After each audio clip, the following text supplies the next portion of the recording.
গরমের দিনে দুপুরবেলা ভাতের সাথে এই রকম অমৃত স্বাদের পাতলা মাছের ঝোল হলে আর কিছুই লাগে না। রেসিপিটি প্রথম থেকে শেষ পর্যন্ত দেখার অনুরোধ রইল। নমস্কার বন্ধুরা, হ্যাপি উইথ গোপা কুকিং চ্যানেলের আরও একটি নতুন পর্বে জানাই তোমাদের সকলকে স্বাগতম। আজকে বানাবো ভীষণই হালকা পাতলা একটি মাছের ঝোল। তার জন্য এখানে নিয়েছি বড় থেকে দুটো ঝিঙে, একটু লম্বা লম্বা করে কেটে নিয়েছি, আর নিয়েছি বাটা মাছ। বাটা মাছটা প্রথমে ভালো করে ধুয়ে নিয়েছি। এবারে বাটা মাছের মধ্যে দিয়ে দেবো লবণ, দিয়ে দেব হলুদ গুঁড়ো, আর দেব একটু কাঁচা সর্ষের তেল। সমস্ত কিছু দিয়ে মাছটা ভালো করে মেখে নেব। এখানে ওজনে আছে 300 গ্রাম বাটা। কড়াইতে কিছুটা সর্ষের তেল গরমে বসিয়েছি, তেলটা ভালো করে গরম হয়ে গেছে। এবারে প্রত্যেকবারের মতোই তেলের মধ্যে আমি লবণ দিয়ে দিচ্ছি। লবণ দিয়ে যদি মাছ ভাজা যায় তবে কড়াইতে মাছ কখনোই লেগে ধরবে না। এবারে মাছ দিয়ে দেব।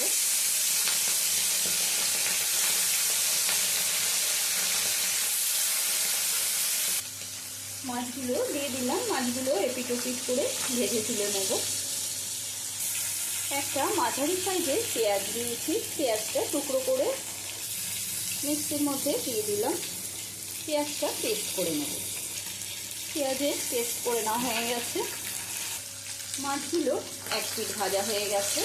এবারে আর একটু উল্টে দিচ্ছি, এই উল্টো পিঠটাও ভেজে নেব। এপিট ওপিট করে মাছগুলো ভেজে নেওয়া হয়ে গেছে। এবারে তুলে নিচ্ছি। ওই তেলের মধ্যে আবারও কিছুটা মাছ দিয়ে দেবো। সমস্ত মাছগুলো ভেজে তুলে নেব। পেঁয়াজের পেস্টটা নামিয়ে নেওয়ার পরে দিয়ে দেবো এর মধ্যে 8-10টা কাঁচা লঙ্কা। যেহেতু বাটা মাছ একটু মিষ্টি জলের মাছ, সেই জন্য একটু ঝালের পরিমাণটা বেশি দিলে খেতে বেশ ভালো লাগে। আর দিয়েছি একটা টমেটো, 4 ফালি করে কেটে বীজটা ফেলে দিয়েছি। টমেটোর টুকরোটাও দিয়ে দিলাম। এবারে এটাও পেস্ট বানিয়ে নেব। ঝালটা নিজেদের পরিমাণ বুঝে ব্যবহার করব। টমেটো আর কাঁচা লঙ্কার পেস্ট হয়ে গেছে। এখন এই কাঁচের বোলের মধ্যে ঘরে থাকা সাধারণ মশলা দিয়ে একটা পেস্ট বানিয়ে নেব। নিয়েছি 1/2 চামচ জিরে গুঁড়ো, দিয়ে দেবো 1 চামচ ধনে গুঁড়ো, দেব 1/2 চামচ হলুদ গুঁড়ো। সমস্ত কিছু দিয়ে ভালো করে একটু মিশিয়ে নিয়ে দিয়ে দেবো এর মধ্যে জল দিয়ে মশলাটা গুলে নেব। সমস্ত মাছগুলো তুলে নিয়েছি। এবারে কড়াইতে আবারও কিছুটা সর্ষের তেল দিয়ে দিলাম। এবারে এই তেলের মধ্যে ঝিঙেগুলো দিয়ে ঝিঙেগুলো ভেজে নেব।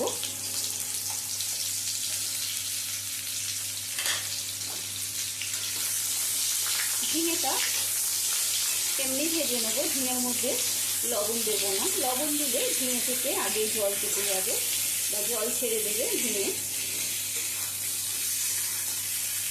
ঝিঙের মধ্যে সামান্য হলুদ গুঁড়ো দিয়ে দিলাম। হলুদ গুঁড়ো দিয়ে ঝিঙেটা ভেজে নেব। ঝিঙেগুলো হালকা করে ভেজে নেওয়া হয়ে গেছে। এবারে তুলে নেব। ঝিঙেটা তুলে নেওয়ার পরে যে অবশিষ্ট তেল রয়েছে সেই তেলের মধ্যে কালো জিরে ফোড়ন দিয়ে দিচ্ছি। কালো জিরে ফোড়নের থেকে সুন্দর গন্ধ বেরোলেই প্রথমেই দিয়ে দেবো এর মধ্যে বেটে নেওয়া পেঁয়াজটা।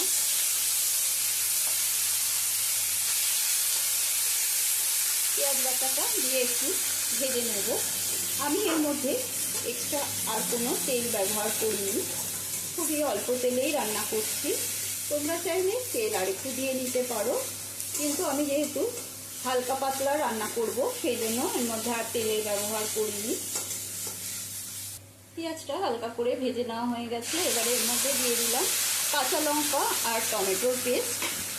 কাঁচা লঙ্কা টমেটোর পেস্ট দিয়েও একটু নেড়ে চেড়ে নেব। কাঁচা লঙ্কা টমেটোর কাঁচা গন্ধটা চলে যাওয়া পর্যন্ত গ্যাসের স্টিমটা লো টু মিডিয়ামে রেখেছি। টমেটো আর কাঁচা লঙ্কা কাঁচা গন্ধটা চলে যাওয়ার পরে এর মধ্যে আমি দিয়ে দেবো গুলিয়ে নেওয়া মশলার পেস্ট, দিয়ে দেবো এর মধ্যে স্বাদ অনুসারে লবণ। সমস্ত উপকরণ দিয়ে মশলাটা আবারও কিছুক্ষণ কষিয়ে নিতে হবে। চ্যানেলে যদি নতুন বন্ধু হয়ে থাকো তবে চ্যানেলটি সাবস্ক্রাইব করে নেওয়ার অনুরোধ রইল। পাশে থাকা বেল আইকনটা প্রেস করে দেবে যাতে আমার রান্নার নিত্য নতুন নোটিফিকেশানগুলো সবার আগে তোমাদের মোবাইলে পৌঁছে যায়। আর যদি ফেসবুক থেকে দেখে থাকো তবে ফেসবুক পেজটি ফলো করো।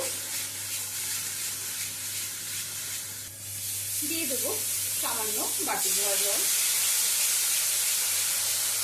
একটু জল দিয়ে দিয়ে মশলাটা কষিয়ে নেবো, যেহেতু তেলের পরিমাণটা আমি কম দিয়েছি। একটু জল দিয়ে দিয়ে যদি মশলাটা কষিয়ে নেওয়া যায় তাহলে মশলাটা নিচে লেগে ধরবে না। মশলাটা জল দিয়ে দিয়ে ভালো করে কষিয়ে নেওয়ার পরে দিয়ে দেবো আমি এর মধ্যে ভেজে রাখা ঝিঙেটা দিয়েও আবার একটু কষিয়ে নেব। গরমের দিনে আমাদের অনেক সময় বেশি রিচ সবসময় খেতে ভালো লাগে না, কোনো এক সময় মনে হয় একটু হালকা পাতলা মাছের ঝোল আর ভাত খাই, তখনই ঠিক এরকম পদ্ধতিতে মাছের ঝোলটা বানিয়ে নেবে। ভীষণই অপূর্ব লাগে এই মাছের ঝোলটা খেতে। এবারে দিয়ে দেবো পরিমাণ মতন জল। জলের পরিমাণটা নিজেরা বুঝে দেবে কে কতটা ঝোল পছন্দ করো।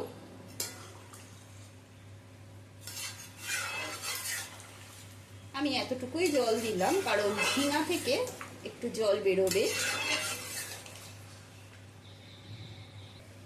এবারে ঢাকা বন্ধ করে দেবো, ঝোলটা ফুটে ওঠা পর্যন্ত অপেক্ষা করব। ঢাকাটা সরিয়ে দিচ্ছি, ঝোলটা ফুটতে শুরু করেছে।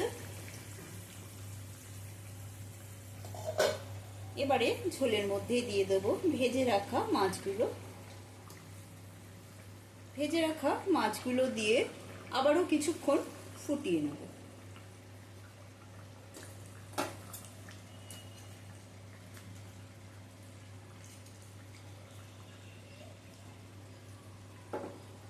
মাছ দেওয়ার পরে ফুটতে শুরু করেছে। এই অবস্থায় তোমরা চাইলে ধনেপাতা দিয়ে দিতে পারো, আমি কিছুই দেব না, এমনি গ্যাসটা বন্ধ করে দিচ্ছি। হালকা পাতলা মাছের ঝোল কমপ্লিট। রেসিপিটা নিশ্চয়ই তোমাদের সকলেরই ভালো লেগেছে। একটা লাইক দিয়ে দিও, কমেন্ট করে জানাবে, আর বেশি বেশি করে শেয়ার করে দেবে। আর গরম গরম ভাতের সাথে এরকম গরমের দিনে পাতলা মাছের ঝোল অতি অবশ্যই বাড়িতে বানিয়ে খাবে। আজকের মতন এই পর্যন্ত, আবারও নতুন কোনো রেসিপি নিয়ে হাজির হব। সুস্থ থাকবে, ভালো থাকবে, ধন্যবাদ। আশা করি রেসিপিটি তোমাদের সকলেরই ভালো লেগেছে।